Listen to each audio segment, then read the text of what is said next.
It was barely 7 on a Saturday morning when the sound of light rain brushed against the kitchen window, thin and constant like time itself, whispering that I was already late. I stood by the counter, still in my scrubs, holding the first sip of coffee and watching the steam twist upward. My shoulder throbbed again, the same dull pulse that had followed me for months since lifting a patient twice my size during a night shift.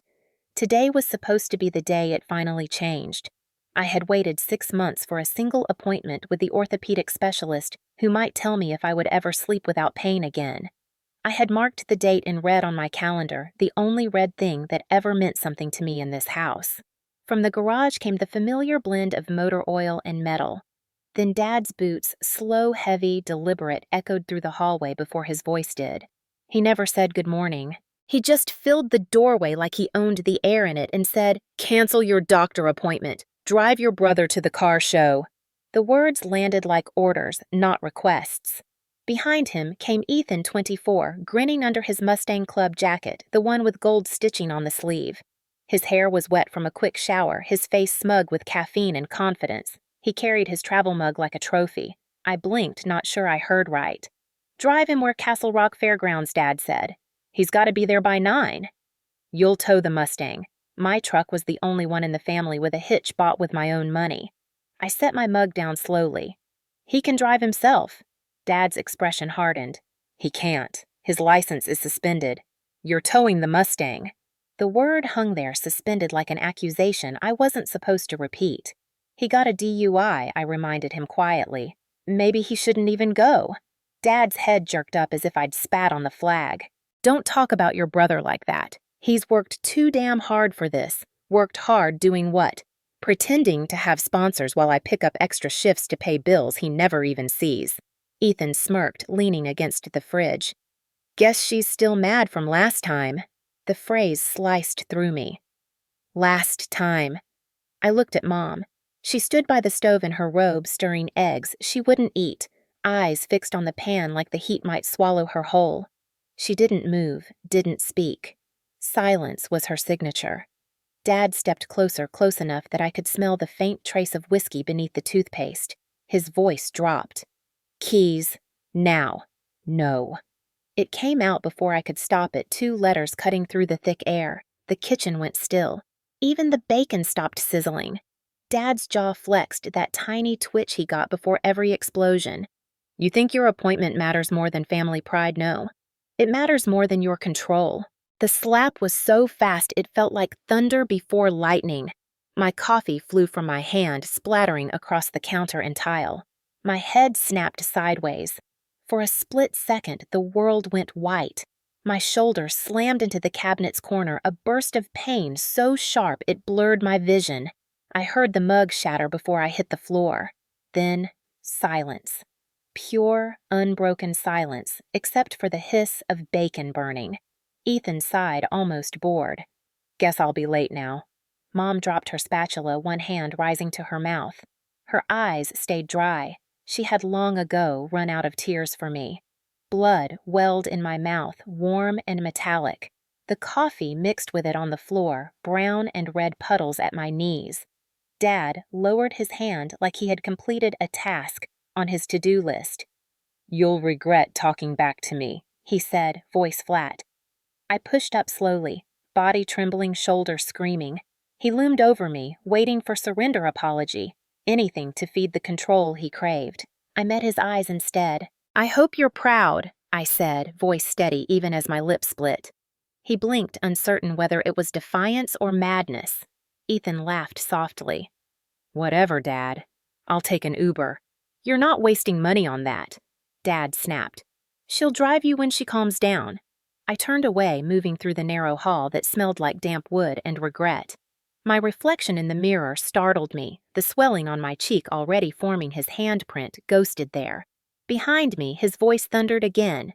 "If you walk out that door, don't come back." The handle was cold in my palm. I opened the door. Rain met me with open arms, steady and indifferent. The driveway shimmered under gray light. Ethan's precious Mustang sat under the carport chrome-polished tires, gleaming hood, open like a monument to everything that mattered more than me. I passed it, the pain in my shoulder flaring with each step. My truck waited at the curb, rain beating on its faded blue paint. The only thing I had earned that no one could take. I climbed in, closed the door, and started the engine. Through the windshield, the house looked smaller than I remembered. Dad stood in the doorway, arms crossed. Mom behind him, half hidden. Ethan scrolling his phone. Rain blurred them together into one shape, 3 silhouettes behind a pane of glass. For a heartbeat, I thought about staying. About saying sorry just to make the noise stop. Then my shoulder throbbed again, sharp and true, reminding me what this house always did to me. I shifted the truck into reverse. Gravel crunched, the tires splashed through puddles. I didn't look back when I reached the street. That wasn't the first time he hit me, but it was the last time he ever would. I used to believe every family had a golden child and a ghost. Ethan was the golden one shining under every fluorescent light Dad ever stood beneath. I was the ghost who moved around to the edges, seen only when something needed cleaning, carrying, or fixing. From the time we were kids, Dad called him Champ and me Kiddo when he remembered I was there. Thomas Donnelly retired. Army Sergeant lived by 3 words he carved into our lives: discipline, loyalty, respect. What he really meant was obedience, silence, and image. He said family was everything, but he only ever meant the parts he could brag about. Ethan learned that early. He was the son Dad always wanted, loud, reckless good at pretending confidence was character. I was the quiet one, more interested in books than in engines, more comfortable in the library than the garage. I still remember the first time I realized I wasn't part of the same story. I was 8. Ethan had just hit a home run in Little League, and Dad lifted him onto his shoulders like he'd just won the World Series. That night, there was cake laughter pictures. I sat at the table with my math workbook while Dad told Ethan's friends about how the Donnellys were built to win. Nobody asked about my spelling bee ribbon sitting folded in my pocket. By the time I was 16, the pattern was carved into the house. Dad spent weekends teaching Ethan how to fix cars while I did Mom's grocery runs and cleaned the kitchen. When I came home one afternoon with an acceptance letter to the University of Colorado nursing program, he didn't even look up from his engine manual. "So you're just cleaning old people for a living," he said. I remember smiling politely, pretending the words didn't sting. Mom said nothing, just patted my hand. She had learned not to challenge him, not after years of slammed doors and broken picture frames. Her silence filled the spaces between his words like mortar in a cracked wall. Ethan failed 2 classes that same year. Dad grounded him for a week, then bought him new tires for his truck the next. When I graduated high school with honors, they forgot to come to the ceremony because Ethan had a car show that weekend. I walked across the stage to applause from strangers, then took the bus home in my cap and gown. That was the first time I told myself it didn't matter, that I didn't need their approval to breathe. I got a part-time job cleaning offices at night to pay for textbooks, took the RTD bus across town, and studied during lunch breaks. Every time I thought I was climbing out of their shadow, something pulled me back. Once, when I got my first paycheck from the hospital internship, Mom called to say Ethan's transmission had blown. Dad had spent too much on repairs. Could I send a little until they got things straightened out? I wired the money that same day. The next weekend, Ethan posted a photo online with a new set of chrome rims. I stopped sending after that, but guilt still gnawed like a second heartbeat. Dad made sure of it. "You're part of this family," he'd say when he needed something. He never said it when I was the one who needed help. After nursing school, I rented a tiny apartment near downtown Denver. The floor creaked, the windows rattled in winter, but it was mine. I worked nights in the trauma unit, saving enough to buy a used truck, blue-dented dependable. Ethan dropped by, once looked around and said, "Guess you're doing okay for someone without a real job." Dad laughed when I told him about it over dinner. "That boy's got your sense of humor." I didn't correct him. The truth was simpler. Ethan had his arrogance too. When Mom's knees started giving out, I was the one who drove her to physical therapy, who helped her bathe when she couldn't bend without pain. Dad called it women's work. I called it being decent. He never said thank you. Instead, he'd brag to neighbors about how his son was working on a Mustang restoration project in the garage, how one day that car would put the Donnelly name back on the map. I would come home to the sound of power tools and laughter, and for a moment, it almost sounded like happiness. Then I'd see the way Dad looked at Ethan, pride softening every sharp line in his face, and the silence would settle back in my throat. I learned how to exist in that silence, to fold myself into corners. I became the one who blended in the quiet nurse, the helpful daughter, the invisible glue holding a family that never noticed the cracks. But even glue dries and gives up eventually. The older I got, the harder it was to breathe in that house without feeling smaller. Every time Dad praised Ethan, a piece of me went missing.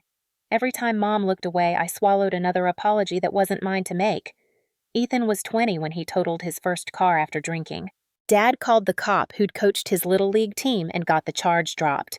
"Boys make mistakes," he said. When I accidentally left a coffee mug on the counter, he called it laziness and grounded me for a week.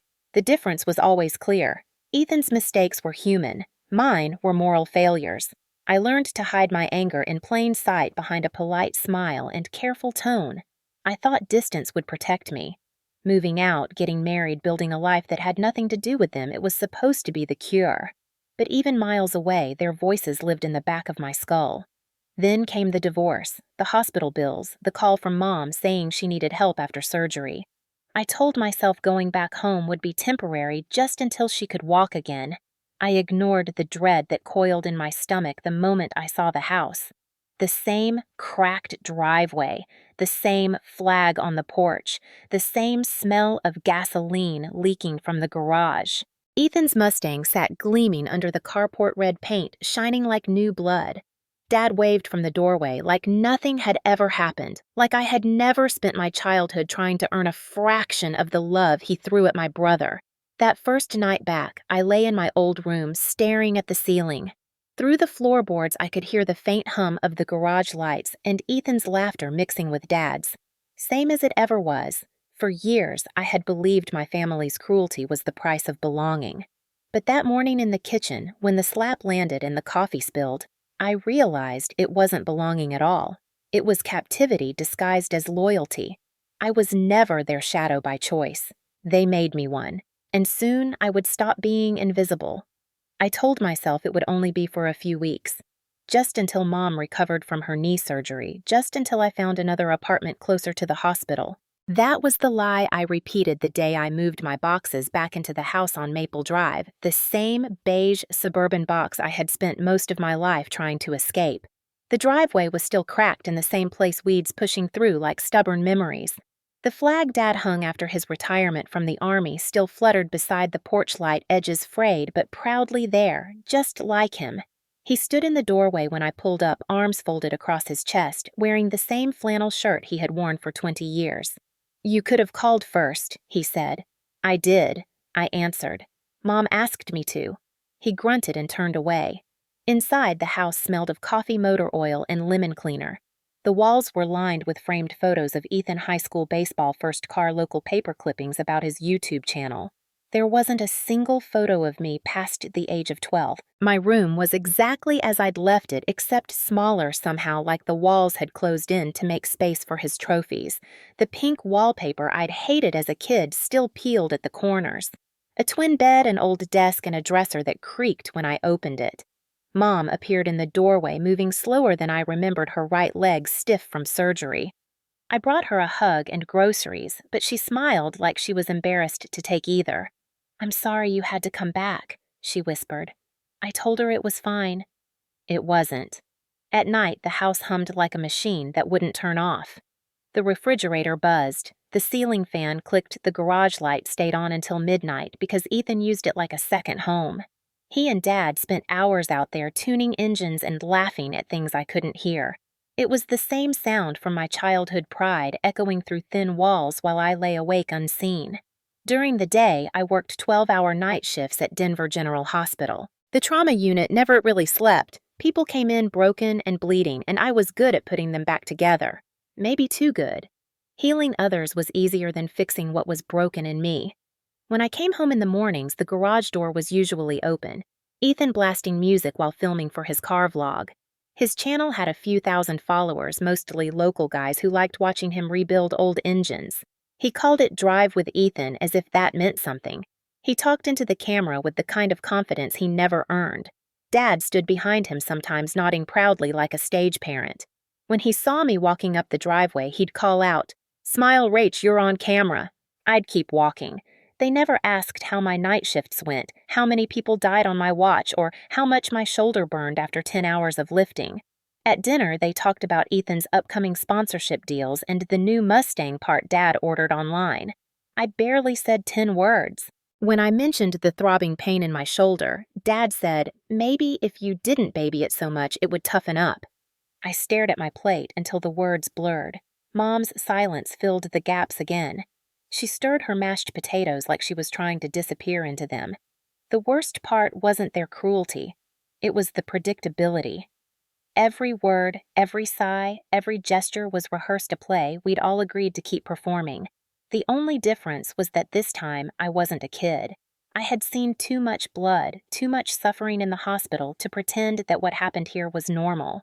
One night after my shift, I came home to find Ethan passed out on the couch, an open beer can balanced on the armrest. The TV was playing one of his old vlogs. He was talking about his dream to open a shop one day Donnelly Motors family owned since 2024.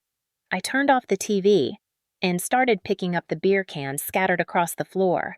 Dad came out of the garage wiping his hands on a rag. He saw me cleaning and said, if you helped your brother with the channel, it could actually make some money. I laughed before I could stop myself. He frowned. What's funny? You think nursing is going to get you somewhere? You fix people for a paycheck. He fixes machines that last. I wanted to tell him that people mattered more than cars, that compassion was more useful than grease-stained pride, but I was too tired to argue. Instead, I said, machines don't bleed. He stared at me like I had insulted a sacred truth. Go get some rest, he muttered. You're cranky. In bed, I lay awake listening to the faint sound of the garage door closing. I knew that sound.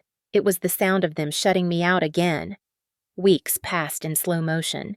Mom's knee healed. She started walking without the cane. But I didn't leave.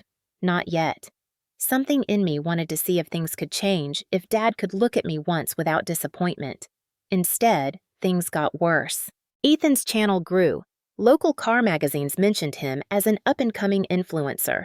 Dad walked around the house like a man reborn talking about turning the garage into a full-time workshop. He used my truck to haul parts drained my gas tank without asking and laughed when I mentioned it. Your family, he said, family shares. One morning, I opened the mail and found an overdue notice for a credit card I didn't own. The bill was in my name. I assumed it was a mistake, a clerical error, and tucked it away to deal with later. That was the first warning, but I didn't see it yet. I was too busy surviving, too numb to connect the dots. At the hospital, my coworkers said I looked tired. I told them I was fine. I wasn't. Living there was like breathing in smoke you stop noticing until you're choking. Every dinner turned into another sermon about loyalty. Every morning felt like walking into the same storm. Then came the red date circled on my calendar, the doctor's appointment for my shoulder. 6 months waiting. The one thing that was mine. I didn't know it yet, but that single day would split my life into before and after. And before the sun even rose that morning, the house that had always burned me would finally catch fire. By the time February came around, the calendar hanging on the kitchen wall looked like a battlefield of other people's plans. Ethan's car meets Dad's Veterans Club dinners, Mom's physical therapy appointments, all written in black marker.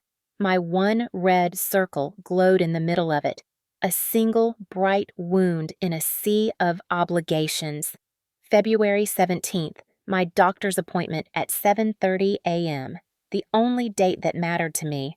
I had waited 6 months for that spot. 6 months of sleeping on my side with a heating pad. 6 months of dull pain humming under every shift at the hospital. 6 months of pretending the ache didn't exist because in this house, pain was a weakness. I had almost canceled twice already because I felt guilty leaving Mom alone or because Dad needed my truck for Ethan's deliveries. But something about that red circle kept me grounded. I needed to believe that taking care of myself didn't make me selfish. The night before, I came home late from work. The house was quiet except for the hum of the refrigerator and the faint sound of Dad's TV upstairs. I sat at the table eating leftover soup, scrolling through my phone to check the appointment reminder one last time. Confirmed, 7:30 a.m., U Health Orthopedics. I should have felt relief, but my stomach twisted like it knew what was coming. At 11:00 p.m., the garage door screeched open. Ethan came in reeking of gasoline and cheap beer. He tossed his jacket onto the couch, whistling to himself. You know, he said, leaning against the counter. There's a big deal happening tomorrow. Castle Rock Auto Expo. Only the best get invited. I kept my eyes on the soup. That's great, he grinned. They want me to bring the Mustang. Dad says it's the perfect chance to get real sponsors. We need the truck, though. I looked up. My truck, the one with the hitch. Yeah, he said. We gotta leave at 6. I froze. I have an appointment at 7:30. It's been scheduled for half a year. He rolled his eyes. Can't you reschedule it? It's one day. I set the spoon down. It's not just one day. It's the only day they had available. He scoffed, pouring himself a drink. You're so dramatic. It's a shoulder, not brain surgery. I clenched my jaw. You wouldn't understand. He shrugged, sipping from his glass. Guess Dad was right. Some people just don't know how to be team players. He left his glass on the counter and disappeared upstairs, his footsteps loud and careless. I sat there staring at the condensation on the glass, my reflection warped inside it. I should have known then that the next morning wouldn't be about healing. It would be about survival. I barely slept. Every time I closed my eyes, I saw that red circle burning through the darkness like an alarm I couldn't silence. When dawn came, the rain had started a soft drizzle that blurred the horizon. I got dressed quietly, grabbed my keys, and poured a cup of coffee. The house was still half asleep, or maybe just pretending to be. Then I heard the door to Dad's room open. His footsteps came down the hall. He appeared in the doorway, arms crossed, face unreadable. Cancel your doctor appointment, he said. Drive your brother to the car show. My throat tightened. Dad. I can't. I've been waiting months for this. He walked to the counter close enough for me to smell the aftershave and the faint trace of whiskey that never quite left him. Ethan needs the truck, he said.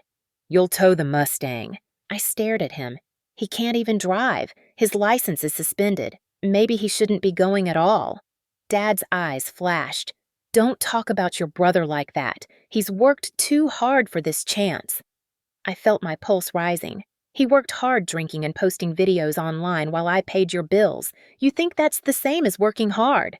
He slammed his hand on the counter, the sound like a gunshot. You watch your mouth, young lady.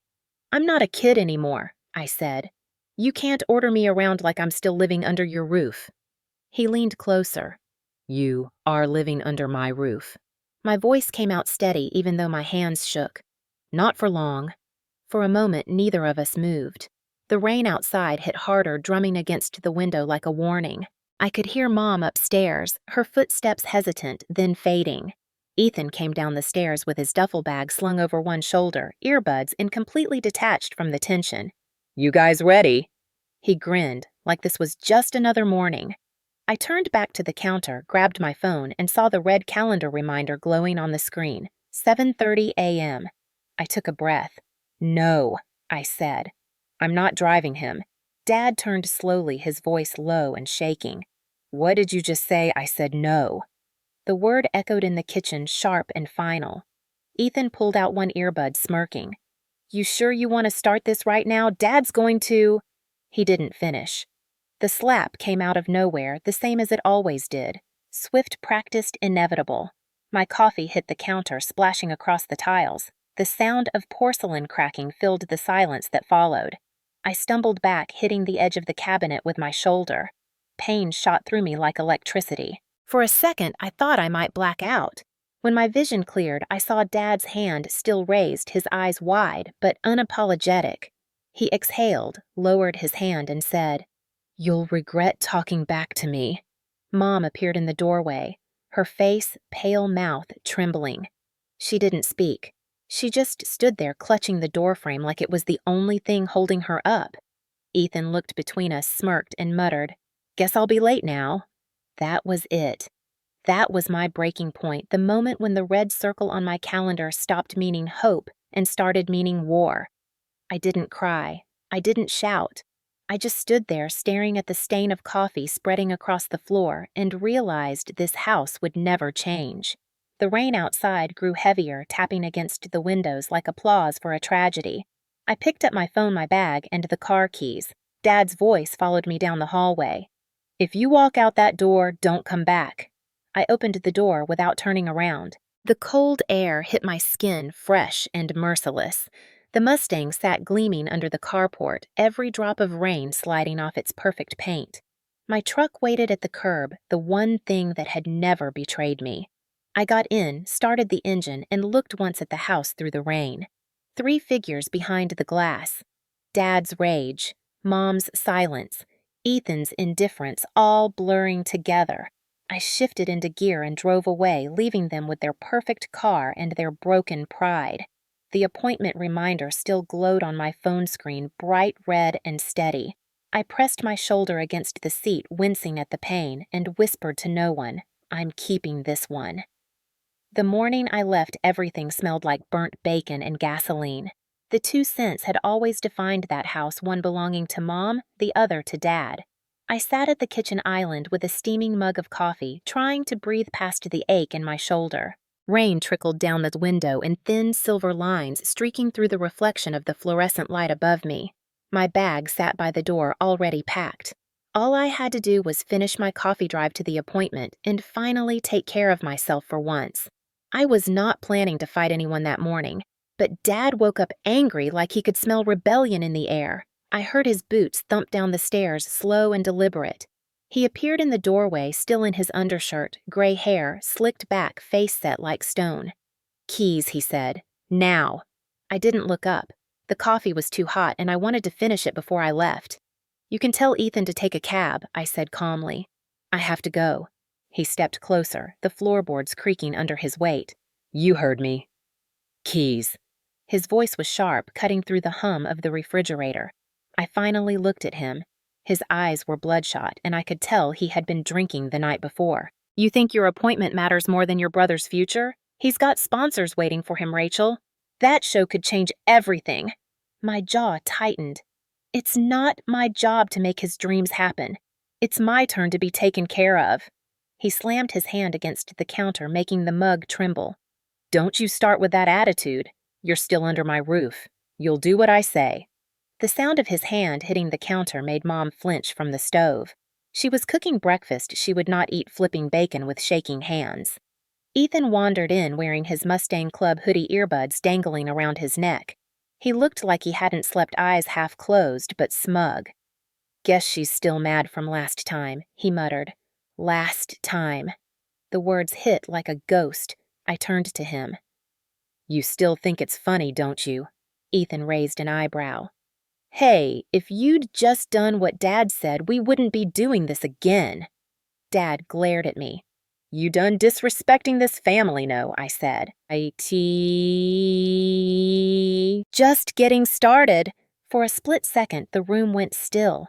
Even Mom froze, spatula hovering over the pan. Then Dad stepped forward so fast the air seemed to break around him.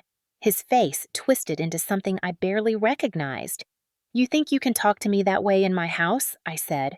"It's not a house, it's a trap." His hand moved before the last word left my mouth. The slap cracked through the kitchen like a gunshot. My head snapped sideways. The hot coffee spilled from my mug, splattering across the counter and onto my clothes. My shoulder slammed into the cabinet edge, pain flaring down my arm so sharp it made me gasp.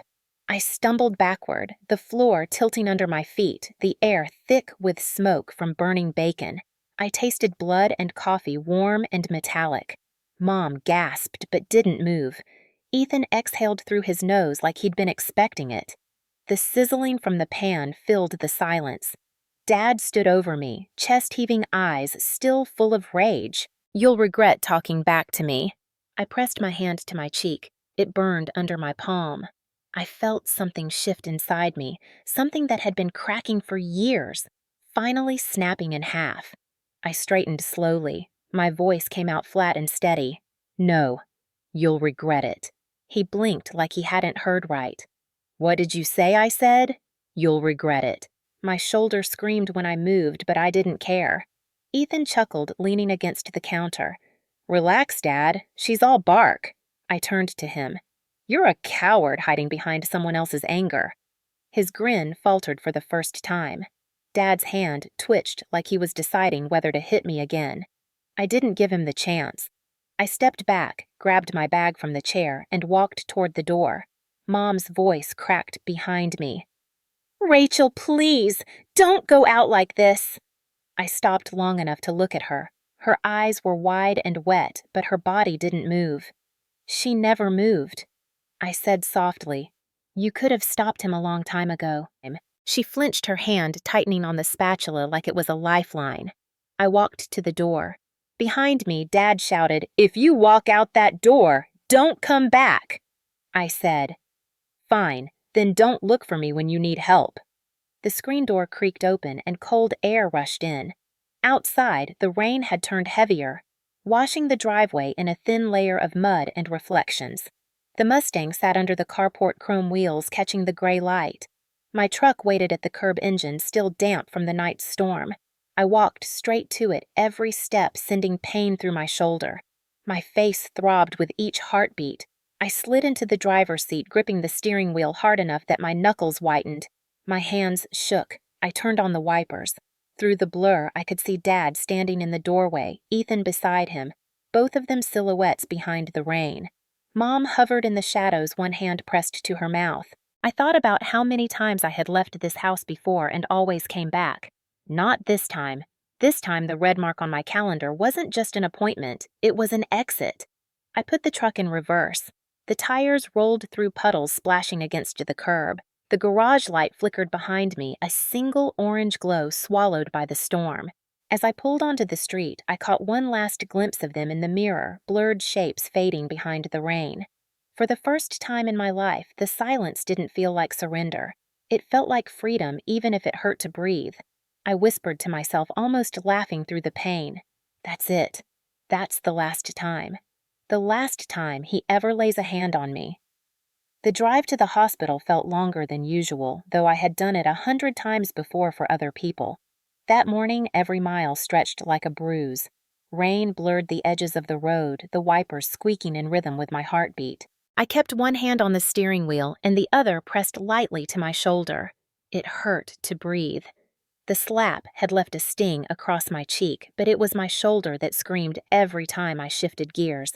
My coffee-soaked clothes clung to my skin, sticky and cold. I told myself I just needed to get there, to the place where people were supposed to be fixed.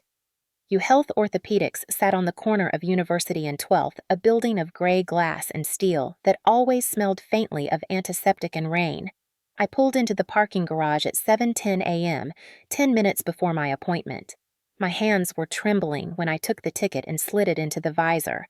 Level 4, my usual spot. I turned off the engine but didn't move. The reflection staring back at me in the rearview mirror was a stranger hair-tangled face, pale, the faint imprint of a hand blooming red across my cheek. The sight made something inside me tighten, not from pain, but from recognition. I had seen that same mark on patients before, the ones who lied about falling into doors. I knew what it meant. The difference was this time it was me. I got out of the truck and walked across the wet concrete toward the elevator. The automatic doors hissed open, the warmth of the lobby hitting my skin like a shock. Everything was quiet except the distant sound of a printer and the low murmur of voices at the reception desk. When the nurse called my name, I caught the double take in her eyes, but pretended not to notice. I followed her down a hallway that smelled of bleach and coffee. Dr. Marian Flores was waiting inside the small exam room, chart in hand. She was in her late 40s, tall, calm, with the kind of voice that made you want to tell her everything, even when you swore you wouldn't. She looked up, smiled, and then her expression changed. "Rachel," she said softly, "what happened to your face?" I opened my mouth to lie. I was ready to say I fell or bumped into something, but the words stuck in my throat. The truth forced its way out, shaking and ugly. My dad hit me. Her eyes didn't widen, didn't blink. She just set the chart down gently and said, "Sit. Tell me what happened." The story came out in pieces, the argument, the coffee, the slap, the silence. I didn't cry until I mentioned Ethan laughing. That's when the tears started. Marian listened without interrupting. When I finished, she peeled off her gloves and said quietly, "You're not going back there tonight. Not ever, if I can help it." I started to protest, to explain that I had nowhere else to go, that Mom needed me, that it wasn't always like this. But she raised her hand. "Rachel, I've been doing this job for 20 years. I know what it looks like when someone still believes they can fix the people who broke them, We're not doing that today. We're taking care of you." She moved with the efficiency of someone who had made this promise before. The biopsy came first. Local anesthetic, a thin needle, a pinch of pressure, then nothing. It was supposed to be the reason I came, but it felt like background noise, now a small procedure in the middle of a much bigger wound.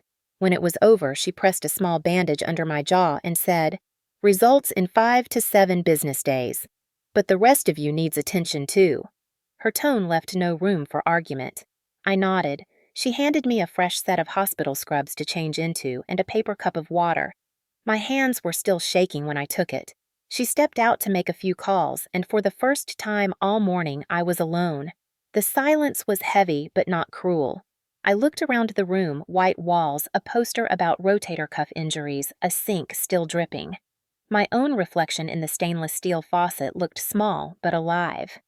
I thought about Dad's face, the anger that lived there like a permanent shadow. I thought about Mom's silence and Ethan's smirk.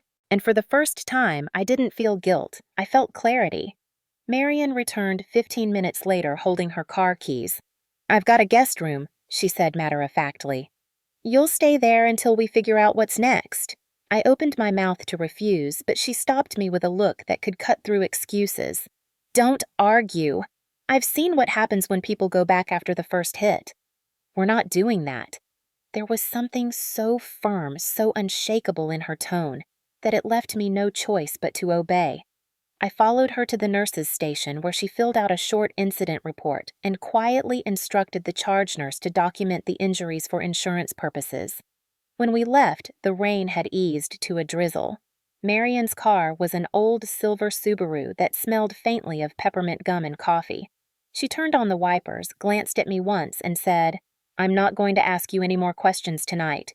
You need rest, not another interrogation." I nodded, unable to find words. The drive to her house took 20 minutes. The neighborhood was older, quieter rows of modest ranch homes with Christmas lights still hanging, even though it was February. She parked in front of a small yellow house with a porch light shaped like a lantern. A golden retriever bounded up to the car as we pulled in, tail wagging furiously. "That's Leo," she said, unlocking the door. "He thinks everyone's his new best friend." Inside, the house smelled like cinnamon and coffee.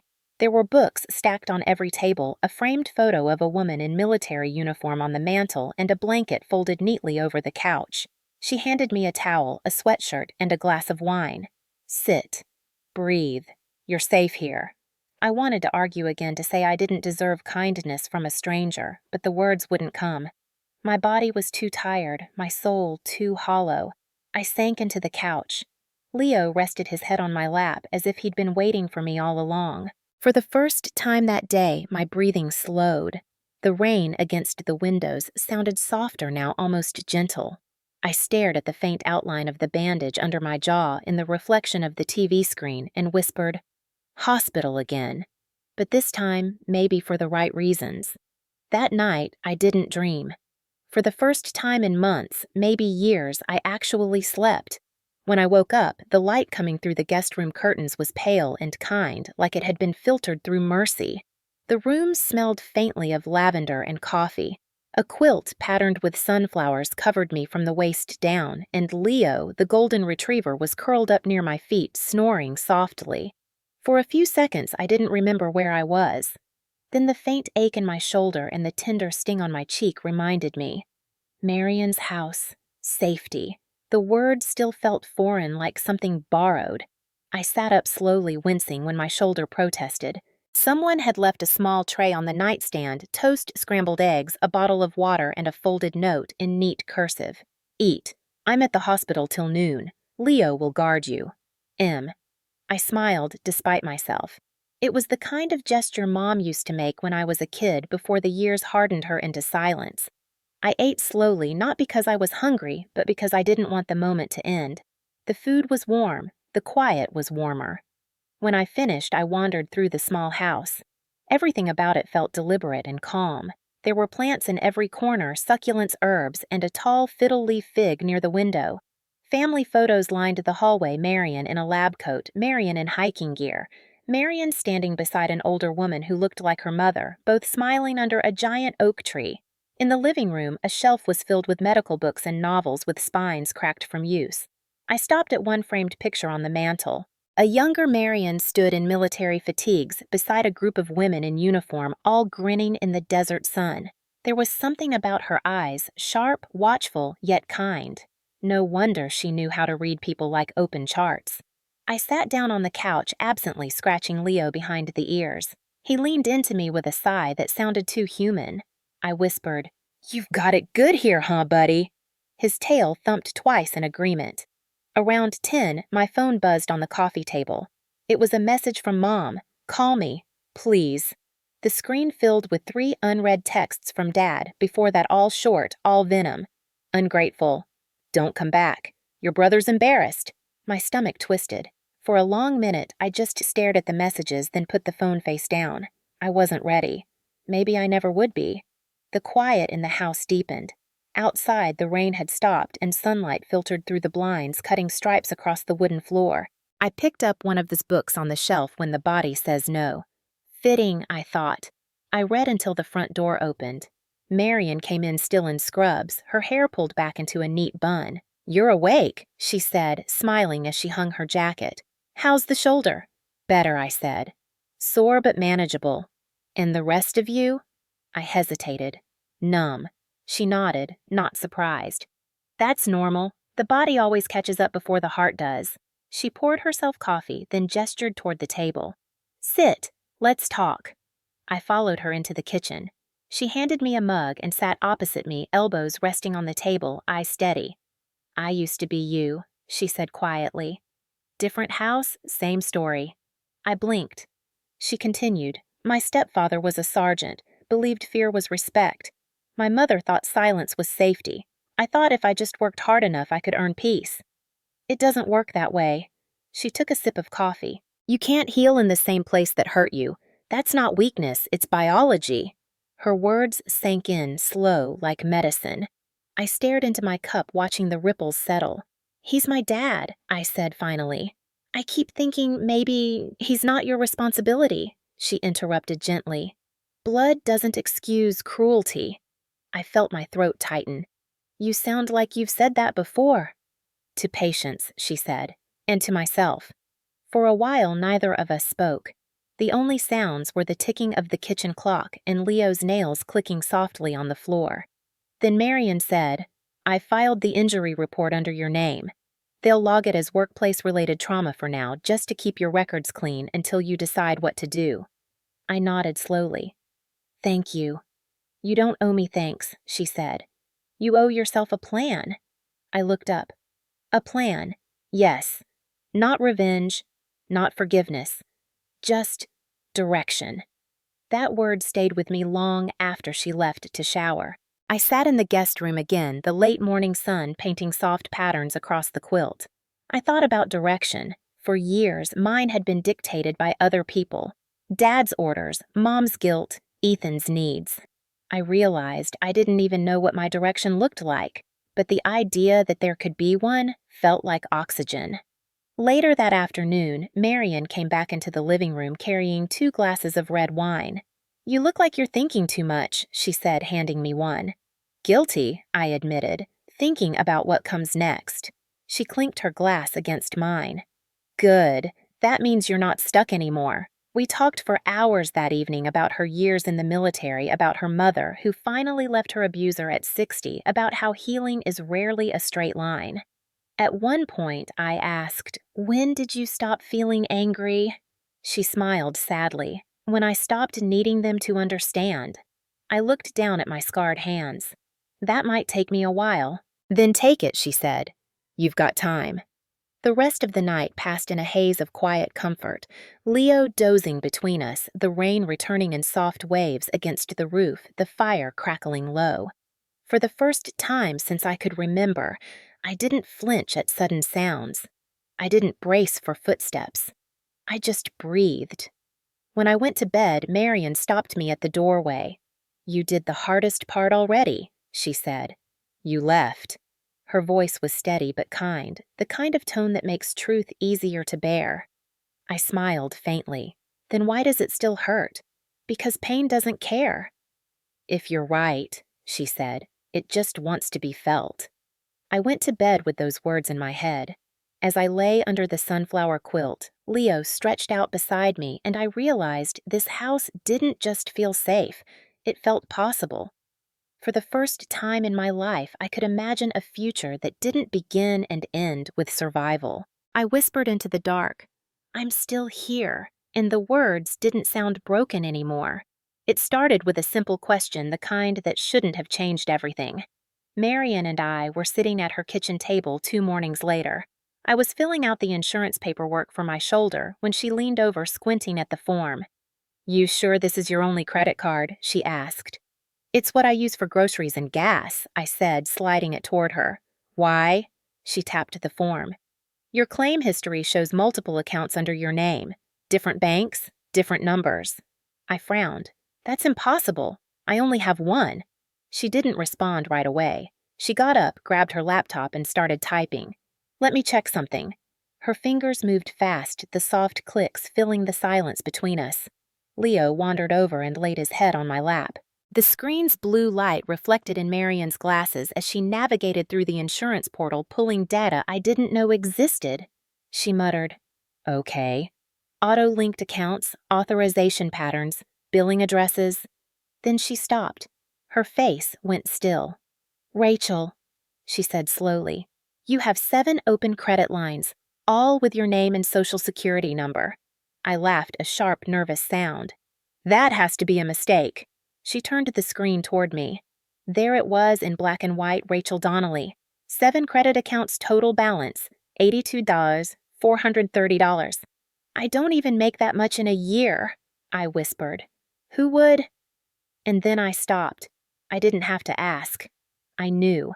The same way you recognize a smell from childhood or the sound of your own heartbeat, I knew. Marian saw it on my face. "Who has access to your information?" "My parents," I said quietly. When I moved back home, Dad said it was easier if all the mail came there. My tax forms, W-2s, everything. "And your brother?" I swallowed hard. "He uses the same address. He's into cars.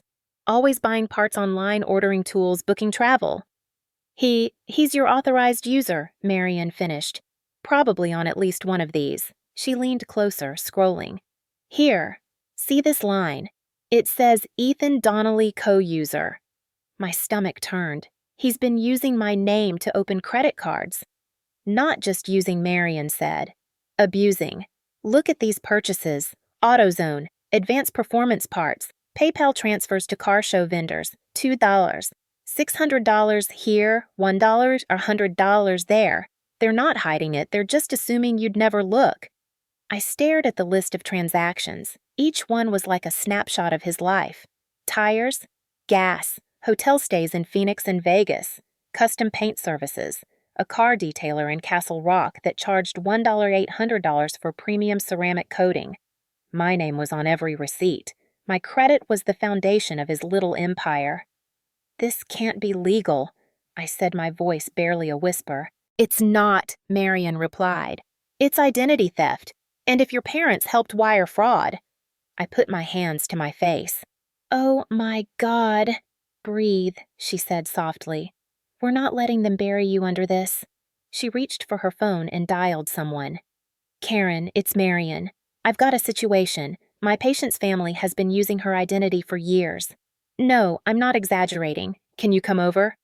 20 minutes later, a woman in a navy blazer knocked on the door. She was maybe late 30s, sharp eyes, calm voice, carried a leather briefcase that looked older than me. "Karen Douglas," she said, shaking my hand. "Financial crimes attorney. Marian tells me you've had quite the week." I managed a weak smile. "That's one way to put it." We sat at the table again. Karen opened her laptop, inserted a small flash drive, and said, "All right. We're going to pull your credit report from all 3 bureaus. Don't panic when you see the numbers. Just breathe." 10 minutes later, the report appeared. It was worse than I expected. 9 active cards.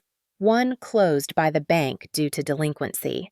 A total unsecured debt of $118,000. Most of it accumulated in the past 3 years.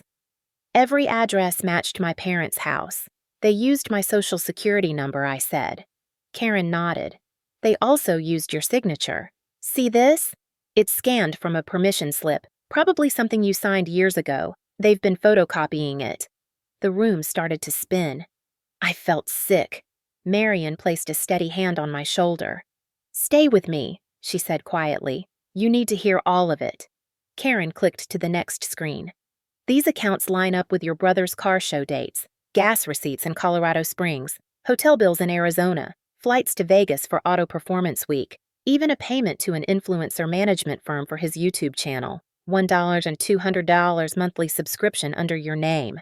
I felt my throat close. He said he didn't have sponsors, I whispered.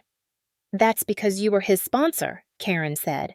The words hit like a punch. I stared at the laptop, every charge burning itself into my brain. Can I even fix this? You can, Karen said. But it's going to get ugly first. I'm used to ugly, I said softly. Good, she replied. Then let's make a plan. She explained the steps: file a fraud report with the FTC, dispute the accounts with each credit bureau, contact the banks directly, and most importantly, press criminal charges. That last part, Karen said, will be the hardest, because it means filing against your father and brother. Are you ready for that? My voice shook, but I said it anyway. Yes. Marion smiled, faintly proud, but sad. Karen handed me a folder. We'll need documentation, bank statements, any old mail, maybe screenshots of texts if you have them. Build a paper trail. The more we have, the stronger the case. Paper trail, I repeated. That's what this is. The phrase stuck in my mind like a mantra. After Karen left, Marion poured 2 glasses of wine and handed me one. You did good, she said. I didn't do anything, I murmured. You faced it, she replied. That's more than most ever do. I nodded, staring at the papers spread across the table. Credit statements, screenshots, scanned signatures, evidence of betrayal arranged in neat rows. It felt like looking at my own autopsy. That night, I sat alone in the guest room with the folder open on my lap. I read every transaction, every fake signature, until my eyes blurred. It was all so deliberate. They hadn't even tried to hide it. They'd counted on my silence just like they always did. My hands shook, but I kept reading. Around midnight, I found the one that broke me, a $300 charge to Highland Performance Auto. The description read, engine rebuild, Mustang GT, Ethan's car, the one he had begged Dad to help him fix last summer. The same summer Dad told me we're tight on money. Maybe you could send a little from your savings. My savings? I closed the folder and pressed it to my chest. My heart felt like it was burning through the paper. When Marion checked on me, she didn't say anything. She just handed me a blanket and whispered, "Let it out." I didn't cry loudly. I just let the tears fall quiet and steady like rain.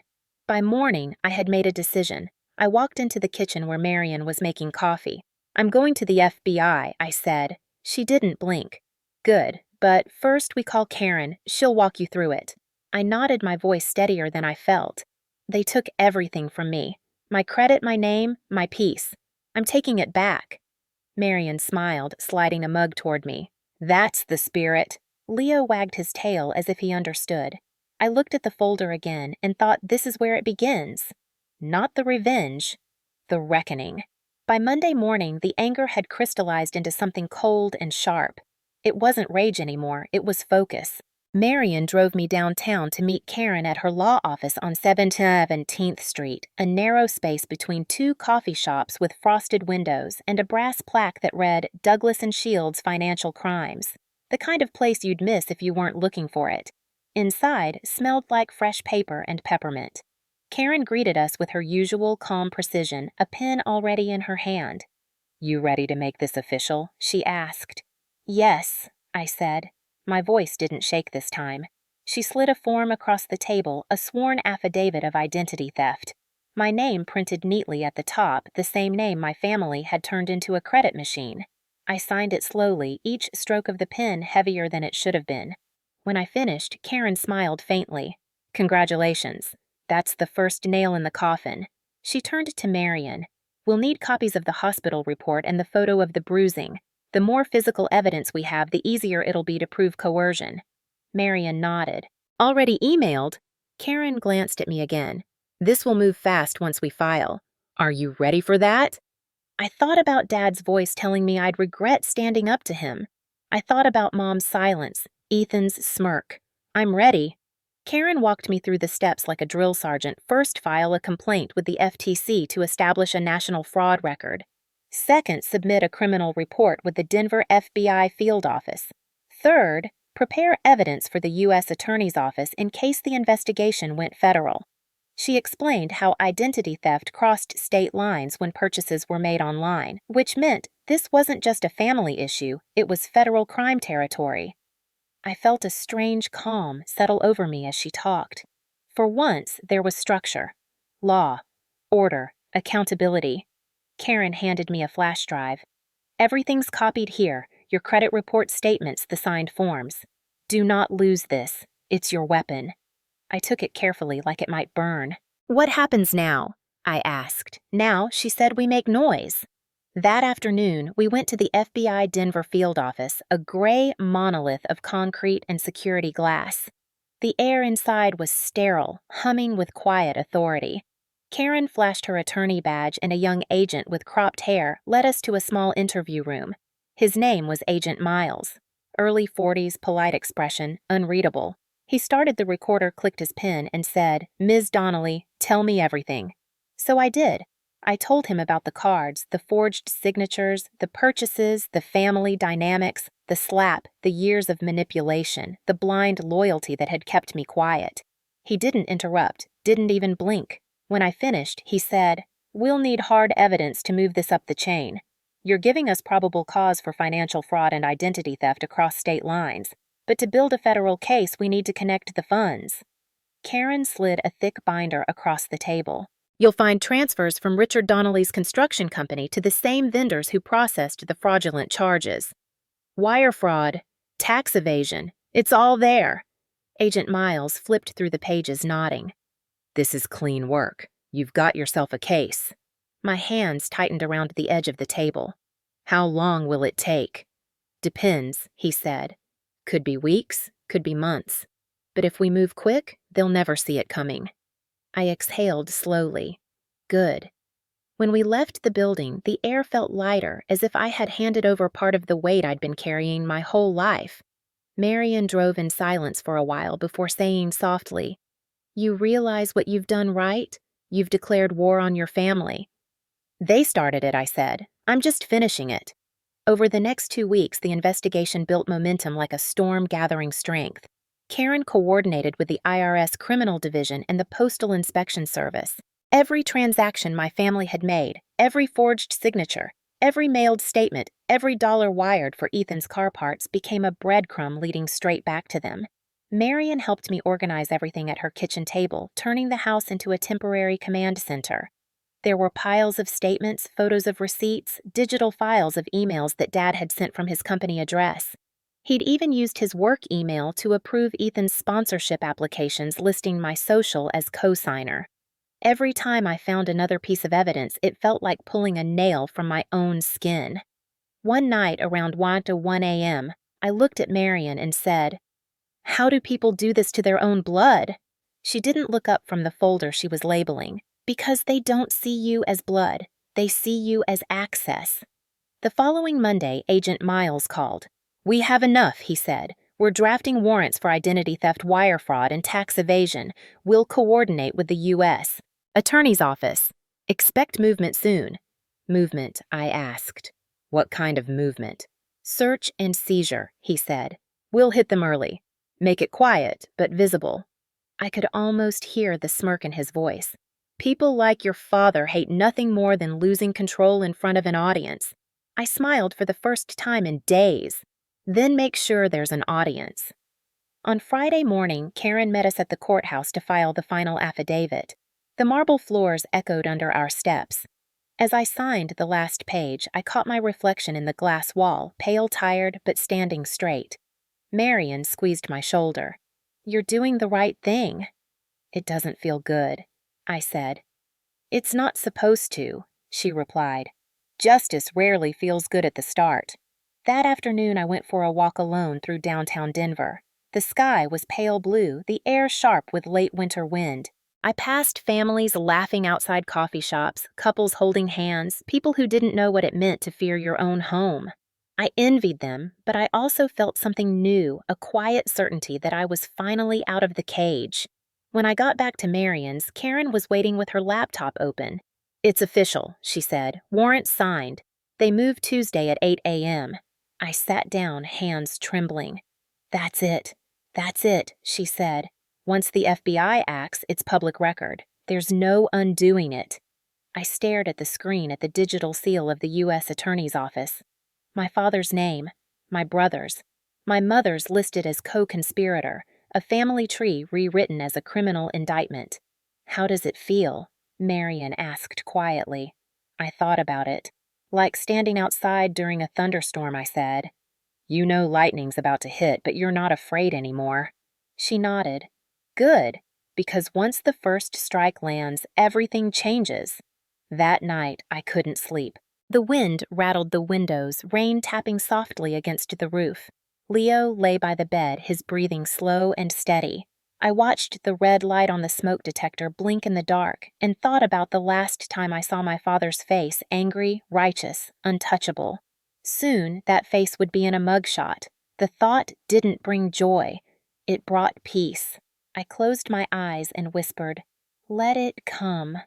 Outside, thunder rolled across the mountains like an answer. Tuesday morning broke gray and cold, the kind of quiet that comes before a storm. I sat at Marion's kitchen table with a cup of coffee that had gone cold an hour ago. The clock on the wall read 7:42. In 18 minutes, the life I'd known for 31 years would end. I didn't turn on the news. I didn't need to. I could already picture it. My father's driveway, the gleaming Mustang under the carport, Ethan with his phone out live-streaming his own downfall. They'd never believed anyone could touch them. At 7:58, Marion came out of her office holding her phone. "They're on location," she said. "Agent Miles just texted." I nodded, gripping my cup. My fingers were ice. "You sure you want to see it?" she asked softly. I hesitated. "No, but I need to know it's real." She pulled up a private livestream link footage from a news drone already hovering over the neighborhood. The video had no sound, only the distant hum of a camera lens zooming in. The house on Cherry Ridge Lane looked smaller than I remembered. Its white siding faded the yard littered with car parts and oil stains. The Mustang glowed under the overcast sky, like a trophy from a false life. Then it happened. 2 black SUVs rolled up to the curb, followed by a van with FBI stenciled across the side. 4 agents stepped out, jackets flapping in the wind. One of them, Agent Miles, walked to the front door. My father appeared seconds later wearing his flannel shirt and that same arrogant half smile he always wore when someone tried to challenge him. Even through the shaky footage, I could see the exact moment he realized this wasn't a visit he could control. His body stiffened. Miles handed him the warrant, lips moving with calm authority. Dad shook his head, laughed, and gestured toward the garage like he thought he could talk his way out of it. The agents didn't move. They just waited. Then Ethan burst out from the garage, phone in hand, filming everything. "You can't come in here," he shouted, voice high with panic. The camera zoomed in on his face, sweaty red, desperate. "My followers are watching, man. This is harassment." One agent turned calmly, reached out, and took the phone from his hand. The live stream cut out instantly. The next frame showed Ethan being pushed gently but firmly against the wall while another agent read his rights. His eyes darted around wildly, searching for the camera that was no longer there. Dad stepped forward, shouting something that made the agents close in. One of them restrained him, another reached for handcuffs. He struggled for half a second before realizing resistance would only make it worse. His arms went behind his back. The sight made my breath catch. For years, those hands had held power over everyone in that house. Now they were bound. I didn't smile. I didn't cry. I just watched. Marion stood beside me, silent. At 8:06, the agents led him down the driveway. His boots slipped on the wet concrete. The Mustang's chrome reflected his face as he passed, distorted by raindrops. Ethan followed next, no longer defiant, his head bowed, mouth moving, as if praying or cursing, or both. A few neighbors had gathered across the street, phones out whispering. One woman covered her mouth. Another man shook his head. By 8:10, both father and son were in the back of the SUV. The van door closed. The vehicles pulled away.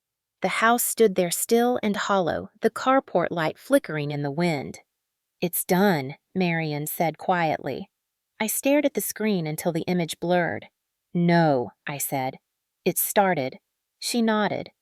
"Then let it start." The rest of the day unfolded like a dream, wrapped in static. Local news channels picked it up by noon. Littleton contractor and son arrested in identity theft and wire fraud scheme. The headline scrolled across the bottom of the TV screen while a reporter stood outside the house, rain dripping off her hood. Behind her, yellow tape fluttered like a warning flag. Sources confirmed the investigation began weeks ago following a detailed federal complaint, she said. The victims include a family member. I watched the words family member appear in the captions and wondered how many people realized it meant me. Ethan's YouTube account vanished by evening. His sponsors released statements distancing themselves. The Mustang Club removed his name from their registry. Even his old high school teammates unfollowed him. Every digital connection he'd built evaporated in hours. The empire of vanity collapsed like it had been built from wet cardboard. Around 3 p.m. my phone rang. Unknown number. I almost ignored it but answered on instinct. A pause, then my mother's voice fragile, trembling. "Rachel." My throat tightened. "Mom. They took your father." Her voice cracked. "And Ethan. They said fraud theft, something about taxes. Is this you? Did you do this?" I closed my eyes. "They did this. Mom, I just told the truth." She sobbed softly. "He's your father. He stopped being that the day he hit me." Silence filled the line. I heard her breathing shallow and shaky. "Where will I go?" she whispered. "You can start over," I said. "The same way I did." "You're all I have left," she said. "Then you should have protected me when you had the chance." I hung up before she could answer. I sat there for a long time, staring at my reflection in the dark TV screen. For years I had dreamed of justice, but no one tells you how quiet it sounds when it finally comes. That night, the footage from the arrest made its way to social media. Someone from the neighborhood had filmed everything from their window. It had over 2 million views by midnight. The comments section was a battlefield, half of them cheering, half condemning. She betrayed her own family. Good for her. Imagine stealing from your daughter. I didn't read past the first 100. The internet didn't need my tears or my explanations. They had their spectacle. I had my freedom. Before bed, Marion came into the living room with a blanket. "You okay?" she asked. "No," I said honestly. "But it's a better kind of not okay." She smiled faintly. "That's progress." I stood by the window watching the city lights blur through the rain. Somewhere across town, my father sat in a holding cell, my brother in another, my mother alone in the empty house they'd built from lies. And me, I was finally somewhere safe. I whispered to the glass. "You said I'd regret standing up to you, Dad." The reflection of my bruised cheek and steady eyes looked back. "You were wrong." The morning after the arrests, Denver woke up to my family's downfall plastered across every screen. I didn't need to search for it. It found me. The headline on Channel 7 read, "Local veteran and son charged in massive fraud scheme family member exposes years of theft." Below it, a photo of my father in handcuffs, face pressed against the hood of his truck. Ethan's mugshot appeared beside his pale, swollen eyes, the same defiance drained out of him. It didn't look like a family photo. It looked like the truth finally caught up. I sat on Marion's couch, coffee untouched, watching reporters dissect my life like a crime drama. "Sources say the victim was the suspect's daughter," one anchor said. "Records show over $118,000 in fraudulent debt accumulated under her name." My name. Rachel Donnelly. They didn't blur it out. My phone buzzed nonstop calls, texts, voicemails. Some from coworkers, others from numbers I didn't recognize. One was from the hospital supervisor offering time off for privacy reasons. Another from a journalist asking for an exclusive perspective from the woman behind the case. I turned the phone face down. I didn't want fame. I wanted silence. Marion came in with 2 mugs of tea, set one in front of me, and said, They're talking about you like a headline, but that's temporary. The noise fades. The truth doesn't. I nodded, eyes still glued to the TV. The segment switched to footage from the car show community. A man in a baseball cap said, "It's crazy." Ethan was at our meets all the time, talking sponsors, acting like he was big time. Nobody thought his sister was paying for it. Another woman added, "He always bragged about his dad's business, how they'd built it from grit. Guess grit meant stolen credit." I almost laughed. Almost. The news moved fast. By noon, every major outlet had picked up the story.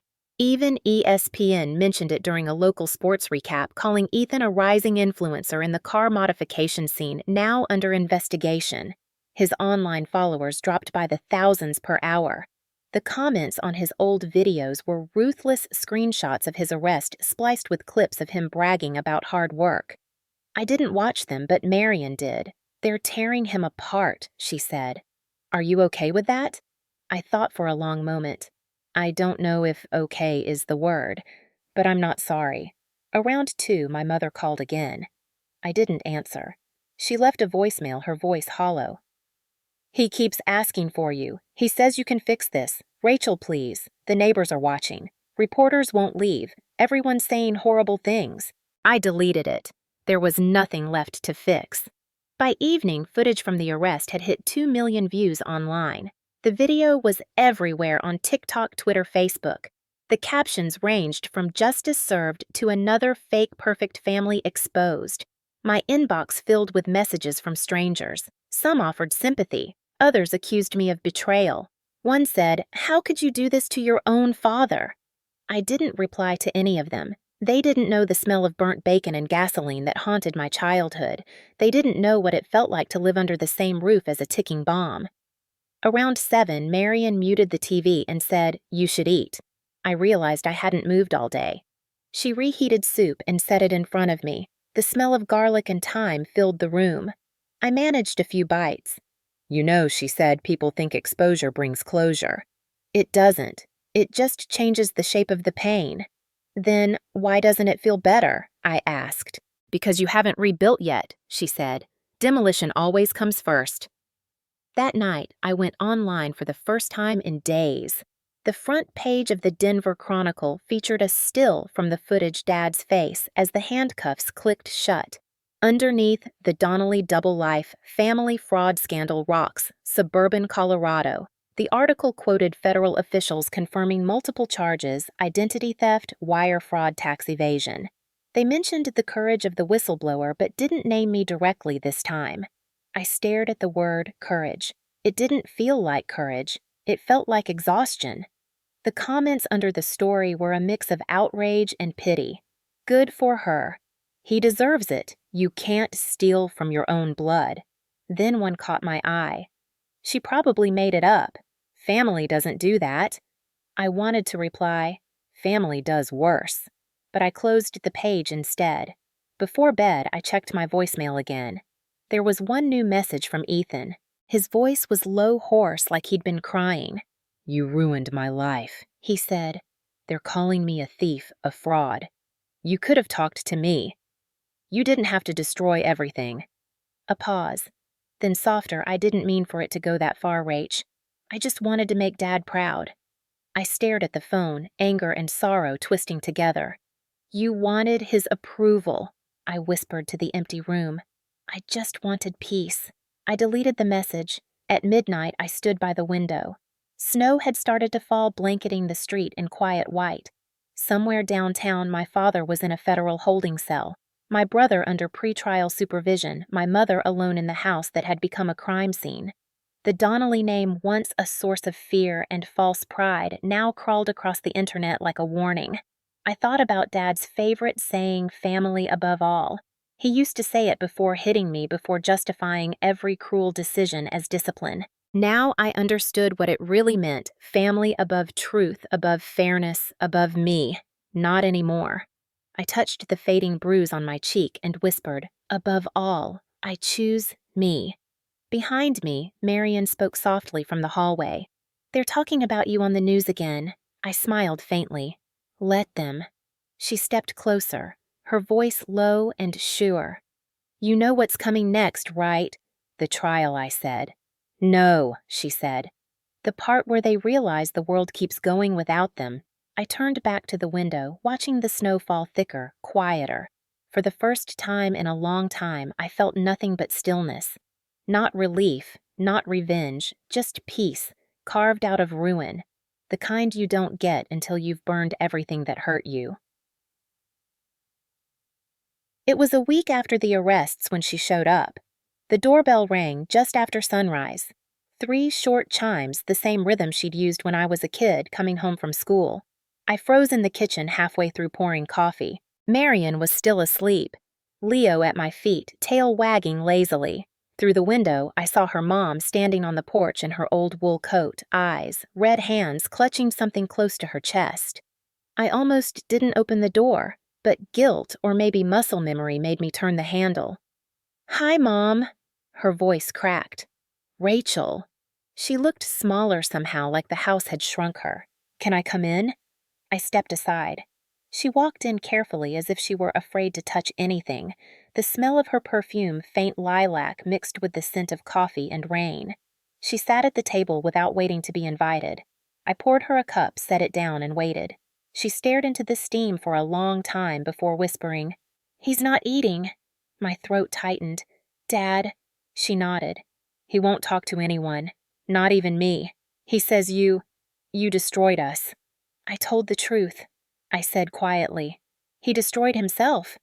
Her eyes lifted wet, but sharp. "You think I don't know what he's like? I've lived with that man for 30 years. But prison, Rachel? That's your father." "No," I said, my voice trembling. "He stopped being my father the moment he hit me and made you watch." She flinched the words, slicing clean through her practiced calm. "I didn't know what to do," she whispered. "You never do," I said. Silence hung heavy between us. Outside, the morning light brightened, slicing through the blinds. She reached into her purse and slid a small envelope across the table. "Ethan wrote this. He says he's sorry." I stared at it but didn't touch it. "Is he?" "He's scared," she said. "He's not eating either. He keeps asking for you. Says if you'd just drop the charges, maybe—" "Stop," I said sharply. "You came here to beg, not to apologize. I came here because you're still my daughter," she said, voice trembling. "And I can't lose you both." I laughed softly, bitterly. "You already did," she wiped her eyes. "Please, just come home.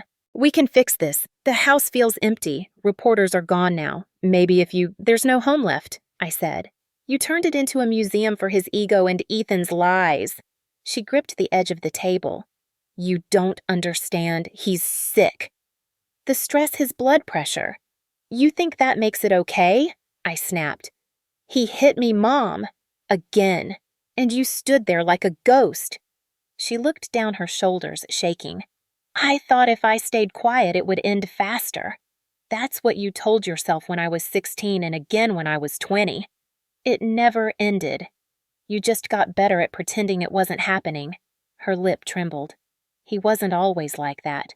Neither was I said. "But look at me now." For a long time, she didn't speak. She just sat there, the steam from her coffee curling between us like smoke from a burned bridge. Then she said softly, "He's being transferred next week. They'll set the trial date soon. I can't do this alone." I folded my arms. "You already chose to." "You're so angry," she said almost to herself. "I'm alive," I replied. "That's not the same thing." She stood then, clutching her coat. "If you ever come to your senses, the door's open." "That's funny," I said, standing too. "Because it never was before." Her eyes filled again, but she didn't let the tears fall. "You're just like him sometimes," she whispered. "You both think silence makes you strong." I stepped closer. "No, Mom. Silence made him powerful. It made me invisible. I'm done being either." She blinked as if she didn't recognize me anymore. Maybe she didn't. Maybe she only knew the version of me that folded instead of fought. She turned toward the door. "Tell Marion I said thank you for helping you," she said softly. "She seems like a good woman." "She is," I said. "She saved my life." "I wish I had." she whispered, and then she was gone. The door clicked shut, the sound small but final. Leo whimpered, sensing the tension. I sank into the nearest chair, the adrenaline draining out of me. The envelope still sat on the table. After a while, I opened it. Inside was a single sheet of notebook paper. Ethan's handwriting messy, all caps. Rach, I messed up. I didn't think it was a big deal. Dad said you wouldn't care. I swear I didn't know it would go this far. Please don't let them ruin us. You're my sister. I love you. I stared at the words until they blurred. Not one apology, not one admission, just another plea to save him. I folded it back and slid it into the envelope. Then I took the lighter Marion kept by the candles, struck the flame, and held the paper above it. The edges curled black, the ink melting into smoke. I dropped it into the sink and watched until the last ember died. When Marion came home that evening, I told her everything. She listened quietly. No judgment, no advice, just presence. When I finished, she said, "You did the right thing. She'll have to find her own way." It didn't feel right, I admitted. It felt like burying someone alive. "Maybe it was, she said. But sometimes that's the only way to stop the ghosts from walking back in. That night, I dreamed of the old house burning not with fire, but with sunlight flooding every corner, erasing the shadows that had lived there for decades. I woke up with tears on my face, not from grief, but from release. For the first time, I didn't feel like a daughter running from a storm. I felt like a woman standing in the calm after it. The day of the sentencing felt colder than any winter morning I could remember. Denver's skyline looked sharp against the gray sky as I walked up the courthouse steps, my heels echoing against the stone.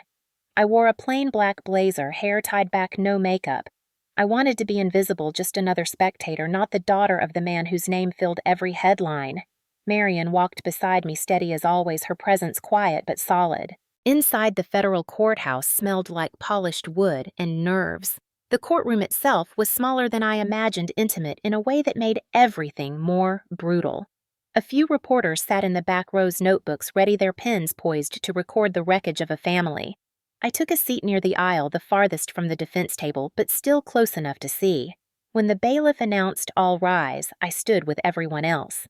My father entered first, wearing the same orange jumpsuit I'd seen on the news, his hands cuffed chain, clinking faintly with each step. He looked older. The arrogance that had once carried him like armor was gone. His hair was grayer, his face gaunt. He scanned the room, and for a moment his eyes passed over me without recognition. Then he stopped. Our gazes met. I felt nothing. No pity, no anger, just emptiness. My mother followed next, dressed in a long coat, her face pale, clutching a rosary so tight her knuckles were white. She sat in the second row behind the defense, lips moving silently, probably praying. Ethan came last. No jumpsuit, just a cheap suit that didn't quite fit. His wrists were cuffed in front of him, his eyes downcast. He looked like a boy caught in the aftermath of his own lies, not the man he'd pretended to be online. The judge entered, a tall woman with silver hair and calm authority.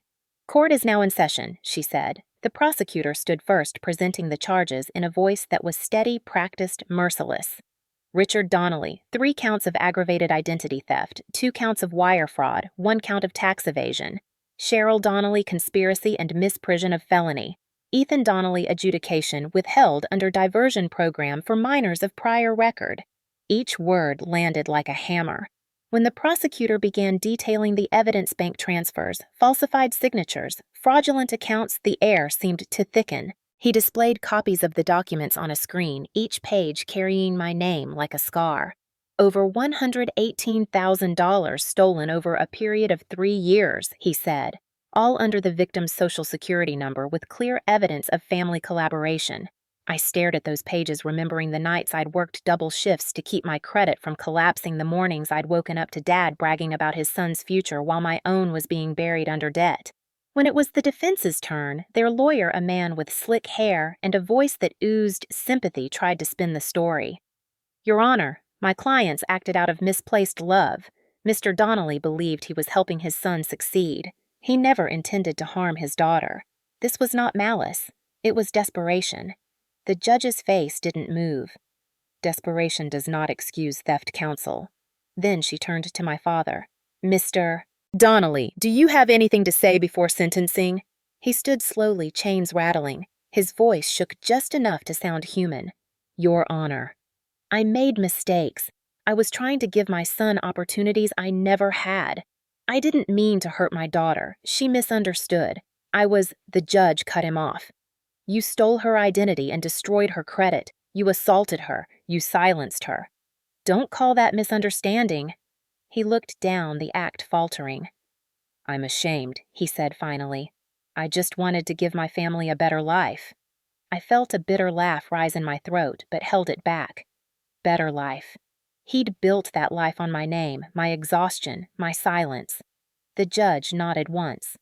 Richard Donnelly, this court sentences you to 96 months in federal custody, followed by 3 years supervised release. You will pay restitution jointly and severally with your co-defendants in the amount of $118,000 plus interest. You are remanded immediately. My father's knees buckled. The marshals caught him before he hit the floor. My mother let out a sound I'd never heard before. Half scream, half sob. Please! He's old. He's sick, she cried, standing up. The judge didn't look at her. Order in the court, the bailiff said. The sound of my mother's sobs filled the silence anyway. When she finally sat back down, the judge turned to her. Mrs. Donnelly, you knowingly concealed evidence of a felony. You allowed your husband to use your daughter's identity for financial gain. You will serve 60 months probation the first 18 under home confinement, and you will forfeit the family residence as part of restitution. My mother gasped, her hand flying to her mouth. The house. The judge's tone was final. The house. She then turned to Ethan. Mr. Donnelly, given your age at the time of these offenses and your cooperation, this court will withhold adjudication. You are sentenced to 2 years probation mandatory counseling and a permanent ban from all financial management or business operations. Consider this mercy. Do not waste it. Ethan nodded, tears streaking his face. Yes, Your Honor. The judge glanced toward the gallery. The victim may speak if she chooses. For a moment, I didn't move. Then Marion's hand touched mine. You should, she whispered. I stood slowly, the wooden floor creaking under my shoes. Every eye turned toward me. My voice was quiet but steady. I don't want revenge, I said. I just want peace. For years I believed that silence kept families together. I was wrong. It only builds cages. My father taught me fear. My mother taught me silence. My brother taught me what entitlement looks like. But I learned something too, that sometimes blood isn't family. Sometimes survival is. The courtroom was still. Even the air seemed to hold its breath. I looked at my father. You said I'd regret standing up to you. I don't. Then I sat back down. The judge nodded, her expression unreadable. Statement noted. The gavel came down once, a sharp echo that marked the end of an era. As the marshals led my father away, his chains clinking softly, he looked over his shoulder one last time. For a second, our eyes met again. He mouthed something I couldn't hear. Maybe sorry, maybe help. It didn't matter. I turned away. My mother reached out toward Ethan, but he flinched from her touch. For a fleeting second, she looked at me, pleading broken. I didn't move. I just watched the family that once defined my life crumble in a single morning. When the judge adjourned and everyone began filing out, I stayed seated until the room was empty. Marion waited quietly beside me. It's over, she said softly. I shook my head. No, it's finally begun. Then I stood, straightened my jacket, and walked out of the courtroom into the cold sunlight of downtown Denver, where the air tasted like freedom and finality at once. 1 month after the sentencing, I drove back to Littleton. Not because I missed them, but because I needed to see the ending with my own eyes. The day was bright, the kind of false spring light that makes the air shimmer even when it's still cold. I turned down Maple Ridge Lane, the same street I had left bleeding and furious months ago. The house sat at the end of the cul-de-sac, surrounded by news vans that had long since gone, leaving only tire tracks and silence. The FBI notice was still taped crookedly on the front door. Property seized. Federal case 22-419. The grass was dead, the flower beds overgrown, and the shutters hung unevenly. It didn't look like a home anymore. It looked like a crime scene frozen in time. I parked across the street and sat for a moment staring at it through the windshield. Part of me expected someone to walk out the ghost of my father with his morning coffee, my mother yelling about reporters, Ethan revving the Mustang like a spoiled child. But no one did. I finally got out of the car. The wind carried the faint smell of oil and rust, ghosts of all the weekends I had spent washing tools and holding flashlights while they worked on engines I'd never cared about.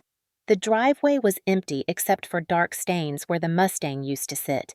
The badge marks were still visible where the car had been towed away, tires leaving arcs of mud as if even the machine had resisted leaving this place. The garage door hung slightly open, just enough for sunlight to slice across the floor inside. I hesitated, then lifted it the rest of the way. The sound was hollow, echoing down the empty walls. The inside was stripped bare, no shelves, no trophies, no smell of gasoline or rubber, only a few forgotten bolts scattered near the drain and a single folding chair leaning against the wall. The space where the batting cage used to hang when we were kids still had faint outlines, the same place Dad once said was the future.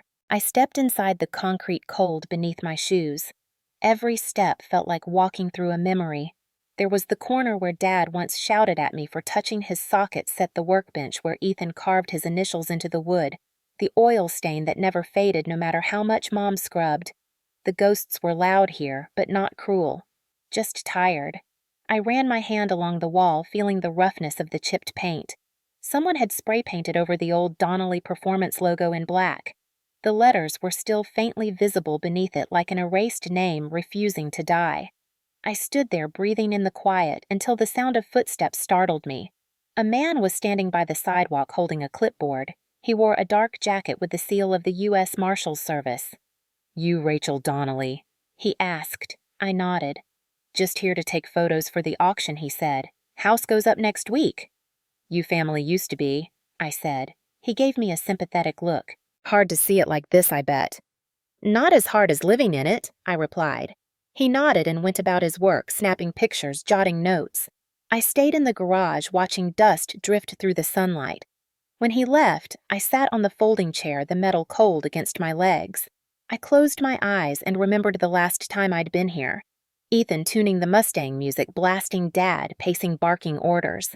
I had stood by the door, holding a towel, invisible, a bystander in my own family.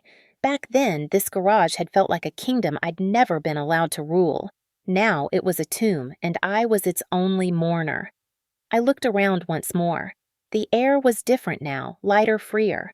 Without the weight of their noise, the space finally felt honest. It wasn't sacred. It wasn't tragic. It was just empty. I pulled out my phone and took a picture not to keep, but to close the loop. Proof that I'd returned, seen it for what it was, and survived. When I stepped back outside, a couple from down the street walked past with their dog. The woman slowed, recognizing me. "You're Richard's daughter, aren't you?" she asked cautiously. I nodded. Her face softened. "I'm sorry, dear. We always thought something wasn't right in that house. He could be intense." "That's one word for it," I said. She smiled sadly. "The new buyers are supposed to move in soon. Young couple just had a baby.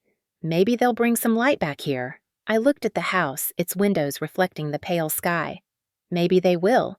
She gave my arm a gentle squeeze and walked on. I stood there a moment longer, the wind tugging at my coat.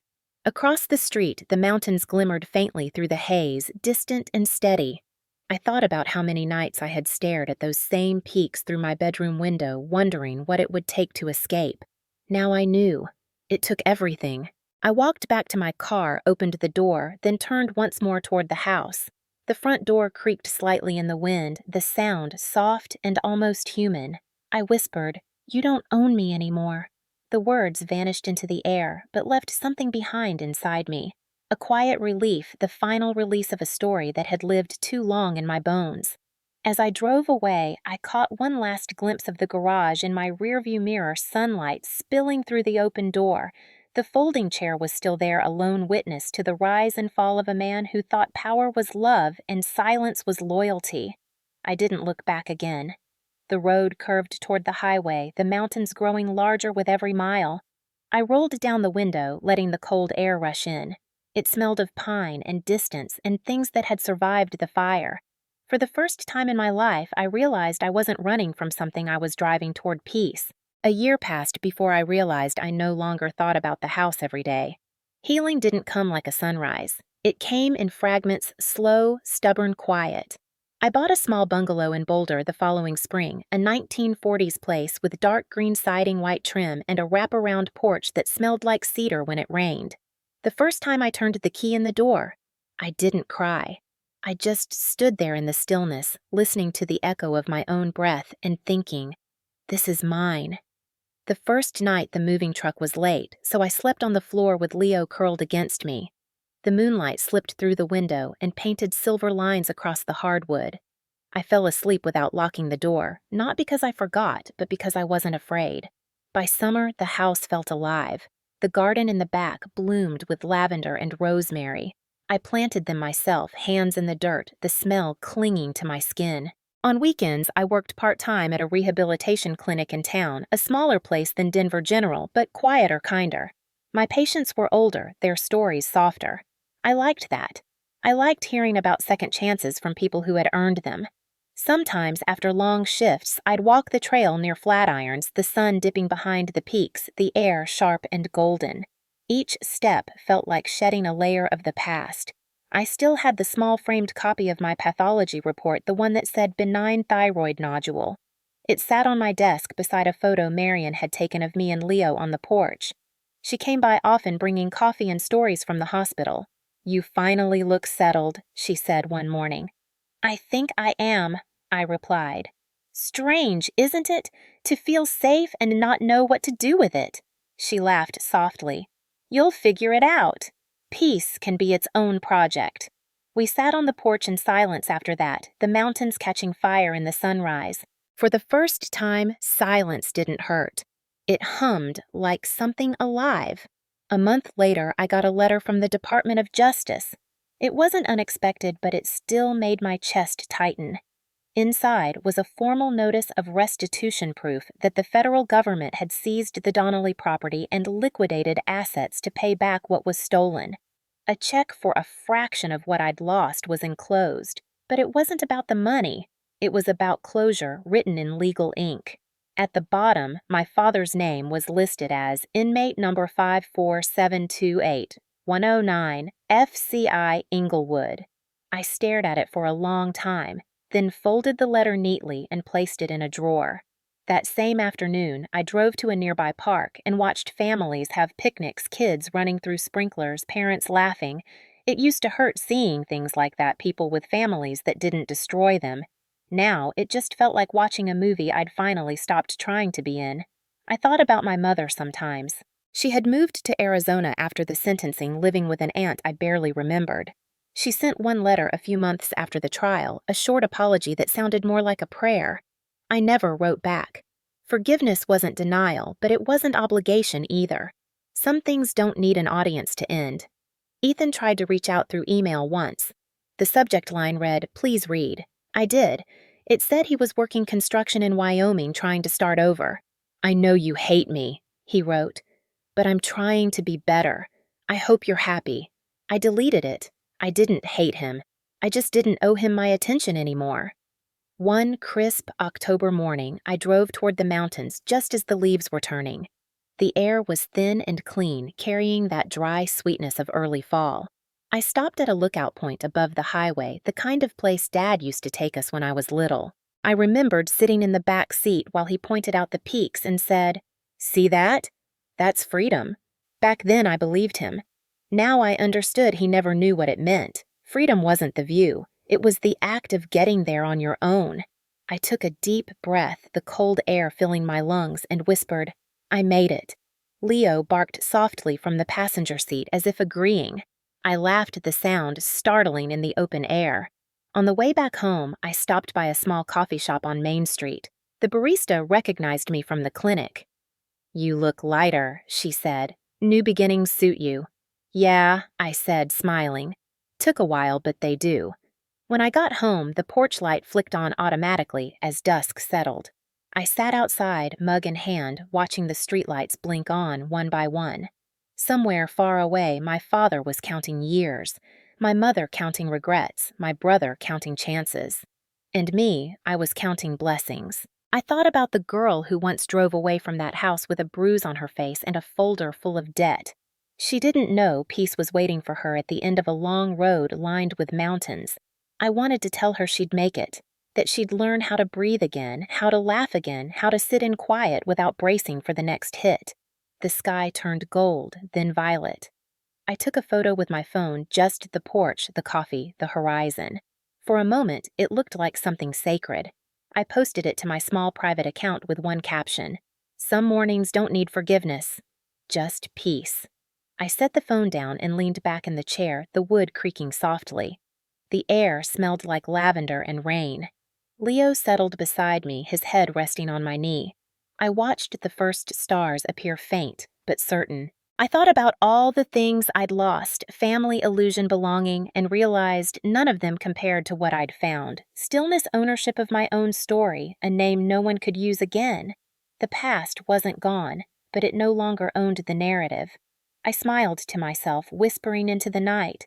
They lost everything chasing a lie. I gained peace, and I never looked back. Then I closed my eyes, letting the quiet wrap around me, the hum of the world, soft and forgiving at last. When people ask what healing looks like, they expect a straight line.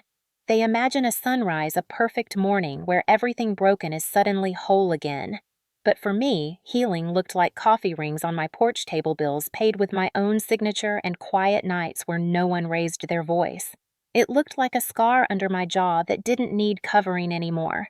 It looked like freedom dressed as normal life. I used to think justice meant revenge, that I'd only feel complete when the people who hurt me were punished. But when it finally happened, when I saw my father in chains, my mother in tears, my brother stripped of his arrogance, I didn't feel triumph. I felt release. Justice doesn't always come with fireworks. Sometimes it's a whisper that says, "You don't owe them anything anymore." I carried that whisper with me through every sunrise that followed. There are still mornings I wake up reaching for my phone, half expecting a call from the past. There are still songs I can't listen to because they sound too much like those nights in the garage. But now when the memories surface, I let them. They don't hurt the way they used to. They're proof that I lived, proof that I got out. I've met women in the clinic who still whisper about the bruises they hide under their sleeves. I see their eyes dart when I mention family the way mine used to. And I tell them what Marion once told me: you can't heal in the same place that broke you. Sometimes you have to leave the house before you can build a home. I keep that line close because it's true in every sense. Home isn't a structure. It's peace you build within yourself when no one's watching. A year ago, I couldn't imagine a day without fear. Now my mornings start with the smell of lavender and the sound of Leo's paws against the porch floor. The quiet doesn't feel heavy anymore. It feels earned. If you've ever been told your pain doesn't matter, if someone in your life convinced you that your worth depends on their comfort, hear me clearly: you're not invisible. You're not crazy for wanting peace. And walking away isn't betrayal. It's survival. People like my father believe control equals love. They build empires out of fear and call it family. But fear is not loyalty, and silence is not respect. I learned that the hard way. Sometimes I still touch the edge of that scar under my jaw, tracing the line that began with his hand. I used to hate it. Now it reminds me of the day I stopped being afraid to say no. Every survivor has a moment like that, the moment the story shifts from what happened to what they did next. For me, it was walking into that doctor's office with his handprint still burning on my face. For someone else, it might be picking up the phone or packing a bag or saying the words out loud for the first time. Whatever your moment looks like, don't underestimate its power. That's where your new story begins. If you're watching this and it sounds familiar, if you've ever flinched when you heard footsteps or kept quiet just to keep the peace, know this peace, built on silence, never lasts. The people who break you will keep taking until you decide they can't anymore. And the moment you decide that everything changes, it won't be easy. You'll question yourself. You'll feel guilty for leaving what you should have been loved in. But the truth is simple. You deserve a life that doesn't hurt. You deserve mornings that start quietly and softly and belong only to you. When I look back now, I don't see tragedy. I see reclamation. My father's empire of fear collapsed. My mother's silence shattered my brother's pride, dissolved, and through it all, I found myself. That's what survival really means. It's not just escaping pain, it's reclaiming your right to exist without apology. If you're still waiting for permission to walk away, this is it. You don't owe anyone your endurance. You don't need their blessing to be free. The world outside that house, that job, that relationship, it's waiting for you. I promise it's quieter, but it's also kinder. And one day you'll wake up and realize the quiet doesn't scare you anymore. It soothes you, because it means no one's shouting, no one's watching, and the only heartbeat you have to keep track of is your own. So wherever you are, take a deep breath. This story might be mine, but the strength in it belongs to everyone who's ever survived being told to stay silent. If you've ever rebuilt from ashes, drop your city and local time in the comments below. Tell me where you're watching from so I can send peace your way tonight. And if you know someone who needs to hear this, someone still trapped in that quiet house of fear, share this with them. Maybe it'll be the nudge they need to start walking toward their own morning, because I promise you, it's worth it. No matter how heavy your story feels now, one day you'll wake up, look around, and realize you made it. The past doesn't own you. The pain doesn't define you. You do. And when that day comes, the first thing you'll feel won't be anger or revenge. It'll be peace. Just peace.